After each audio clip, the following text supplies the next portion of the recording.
अस्सलाम वालेकुम viewers, welcome to champion learnings. मैं हूं उस्मान शहजाद और आज हम बात करेंगे पाब्लो पिकासो के बारे में। अब पिकासो बहुत ही कमाल के पेंटर थे, स्कल्प्टर थे, प्रिंट मेकर थे और सेरामिस्ट थे।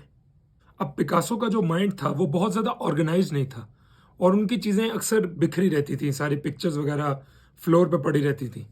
और मुझे पर्सनली ऐसा लगता है कि जितने भी क्रिएटिव जीनियसेस होते हैं उनके अंदर किसी ना किसी तरह का डिसऑर्डर होता है, वो ऑर्डरली स्टेट में नहीं होता उनका माइंड।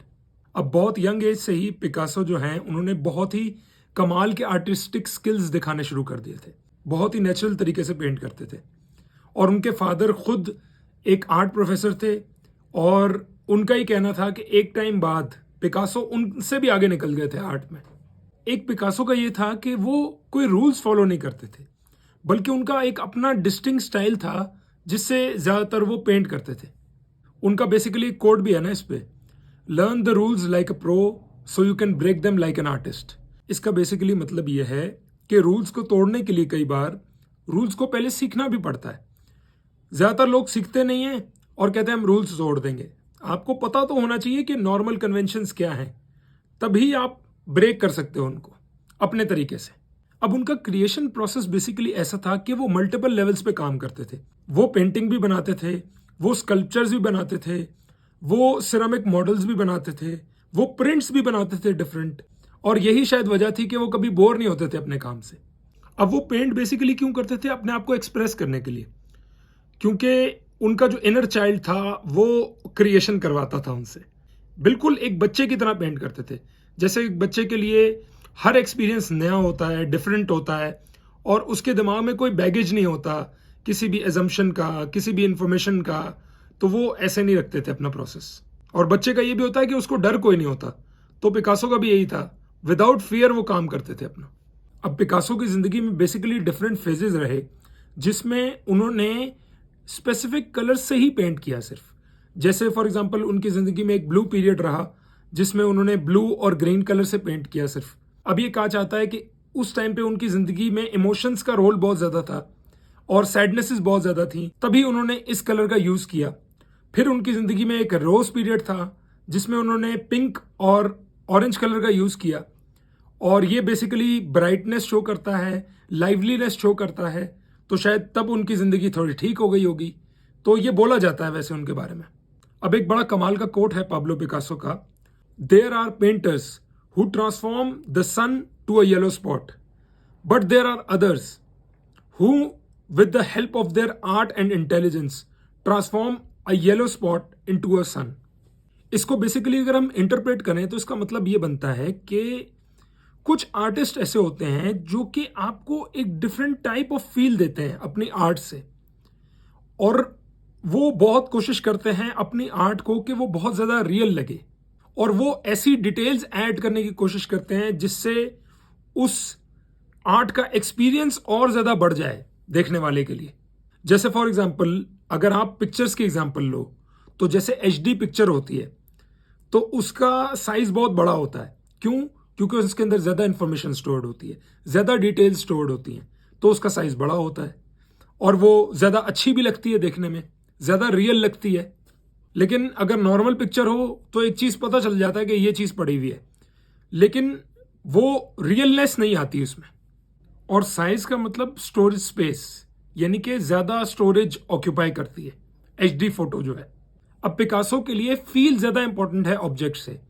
जैसे फॉर एग्जांपल अगर इस कोट की एग्जांपल ले लें तो सन जो है वो अगर एक आर्टिस्ट बनाता है तो वो एक येलो स्पॉट बना देगा, आम देखने वाले को पता चल जाएगा कि उसने सन बनाया। लेकिन एक जो ग्रेट आर्टिस्ट होगा ना, रियल आर्टिस्ट, वो सन को ऐसा प्रेजेंट करेगा कि आपको एक्चुअली लगेगा कि आप सन को देख रहे हो थ्रू द पिक्चर। अब पिकासो के हिसाब से आर्ट जो होती है वो इलिमिनेशन के बारे में है, यानी अननेसेसरी कितनी चीजें आपने हटाई। ये नहीं कि आप चीजें ऐड ही करते जाओ, बल्कि ये कि आप कितनी नॉन एसेंशियल चीजों को हटा देते हो। जैसे फॉर एग्जांपल जब स्कल्पचर बनाते हैं या मुजस्मा किसी का बनाते हैं तो स्टोन को चिप ऑफ करते रहते हैं जब तक आपको शक्ल नजर नहीं आ जाती। तो पाब्लो का भी मतलब यही था बेसिकली। अब यहाँ पे दो चीजें इंपॉर्टेंट है। एक तो ये कि आपको सिर्फ अननेसेसरी पार्ट को हटाना है और सारे अननेसेसरी पार्ट को हटा देना है। और दूसरी चीज, अब ये नहीं है कि अननेसेसरी पार्ट के चक्कर में आप नेसेसरी पार्ट भी हटा दो, यानी इतना चिप ऑफ मत कर दो कि शक्ल नजर ही ना आए। अब पिकासो के हिसाब से आपको कभी भी अपने काम को रिपीट नहीं करना चाहिए, यानी कि वही चीज आप बार बार कर रहे हो तो आप भी बोर हो जाते हो एज अ क्रिएटर, और जो देखने वाला है वो भी बोर हो जाता है, आपकी ऑडियंस भी बोर हो जाती है। अगर इस बात को मैं एग्जांपल से समझाऊं तो जैसे फॉर एग्जांपल कोई एक्टर है जो कि बहुत ही कमाल का है, अगर वो भी सेम ही तरह के रोल बार बार करेगा तो एक टाइम आएगा कि जब ऑडियंस बोर हो जाएगी।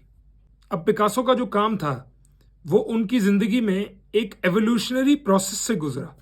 पिकासो ने हमेशा ये कोशिश की कि वो अपने काम को रीइन्वेंट करते रहें, अपनी पेंटिंग्स को चेंज करते रहें, और इससे पिकासो को खुद भी बहुत फायदा हुआ क्योंकि उनका काम जो था वो अनप्रिडिक्टेबल हो जाता था उनके फैंस के लिए, और हर बार उनको मजा आता था। अब हालांकि पिकासो जो थे वो सोशली एक्टिव थे, लेकिन जब वो काम करते थे तो वो बहुत रिलीजियसली काम करते थे। वो बिल्कुल साइलेंस मेंटेन करके रखते थे और काफी घंटों तक कंसंट्रेशन के साथ काम करते थे। अब एक और कोट है बेसिकली पिकासो का, every act of creation is first an act of destruction. इसका बेसिकली मतलब यह है कि जब भी कोई नई चीज क्रिएट करनी होती है तो पहले बहुत सारी चीजें डिस्ट्रक्ट होती हैं। जैसे फॉर एग्जांपल अगर हम मसल्स की एग्जांपल ले लें तो जब मसल्स को बिल्डअप करना होता है तो पहले मसल्स टूटते हैं।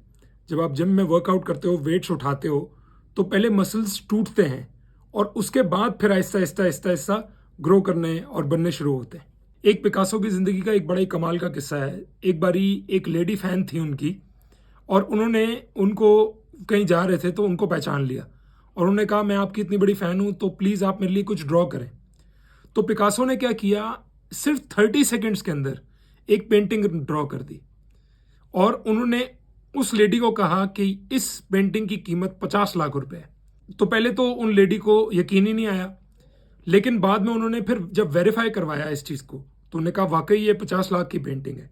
तो वो पिकासो के पास दोबारा गई, उन्होंने कहा कि मुझे भी ये आर्ट सीखना है कि आपने 50 लाख की पेंटिंग 30 सेकंड में कैसे बना दी।